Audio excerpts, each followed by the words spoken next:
Hi விவோஸ், இன்னைக்கு வந்து நம்ம என்ன பார்க்க போகிறோம் அப்படின்னா சிறகடிக்க ஆசை சீரியலுடைய ப்ரோமோ பற்றி தாங்க இந்த வீடியோக்கில் போய் பார்க்க போகிறோம். வாங்க பார்க்கலாம். சிறகடிக்க ஆசை சீரியல் இன்னைக்கு எபிசோடில் பார்த்தீங்கன்னா முத்துவுக்கு வந்து ஆல்ரெடி சீதாவுக்கும் அருணுக்கும் நடந்த மேரேஜ் விஷயம் பற்றி தெரிஞ்சு போயிடுது. ஸோ அருணை வந்து மேடலேருந்து எழுப்பி வந்து வெளியில் கூட்டிகிட்டு வந்து அருணுக்கிட்ட விசாரணை பண்ணுறாரு. அருணோட ஃப்ரெண்டு வந்து எல்லா உண்மையும் சொல்லிடுறாரு. உன் ஒய்ஃப் தான் வந்து சாட்சி கையெழுத்தும் போட்டாங்க, நான் வந்து என் ஃப்ரெண்டுக்கு சாட்சி கையெழுத்து போட்டு 2 பேத்துக்கு கல்யாணம் நடத்தி வச்சோம் அப்படின்னு சொல்லிடுறாரு. ஸோ அதுக்கப்புறம் பார்த்தீங்கன்னா முத்துக்கு வந்து மீனா மேலே பயங்கரமாக கோவம் வந்துருச்சுங்க. முத்து போய் பயங்கரமாக மீனாவை திட்டுறாங்க. மீனா வந்து சமாதானப்படுத்துறாங்க முத்துவை. எல்லா விஷயத்தையும் சொல்லணும் தான் உங்ககிட்ட நினைச்சேன் அப்படின்னு சொல்லி பேச வர்றாங்க. முத்து வந்து மீனா மேலே கோவப்பட்டு, நீ என்கிட்ட எல்லாம் பேசாத, இந்த ஆளும் என்னை அவமானப்படுத்தினா, உன் தங்கச்சியும் என் பேச்சுக்கு மரியாதை கொடுக்கல, இதையெல்லாம் கூட நான் தாங்கிப்பேன், ஆனால் நீயே இப்படி பண்ணிட்ட, இல்லை என் வாழ்க்கையில் பெரிய அசிங்கத்தை நீ கொடுத்துட்ட, நான் தான் வந்து பெரிய முட்டாள் அப்படின்னு சொல்லி அங்கிருந்து கோபிச்சுக்கிட்டு கிளம்பி போயிடுறாரு முத்து.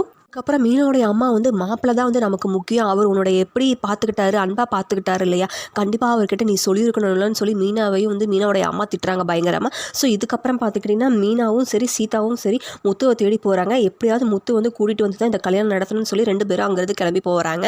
முத்துவுக்கு இதுக்கப்புறம் மீனா மேலே இருக்கிற கோபம் கண்டிப்பாக குறைய வாய்ப்பில்லை. இதுக்கப்புறம் மீனா என்ன பண்ண போகிறாங்கன்னு தெரியல.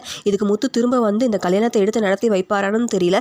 பட் வெயிட் பண்ணி அடுத்த எபிசோடில் இதை பார்க்கலாம். ஸோ இது போன்ற மேலும் வீடியோக்களை பார்க்க மறக்காமல் லைக் பண்ணுங்கள், சப்ஸ்கிரைப் பண்ணுங்கள். நன்றி, வணக்கம்.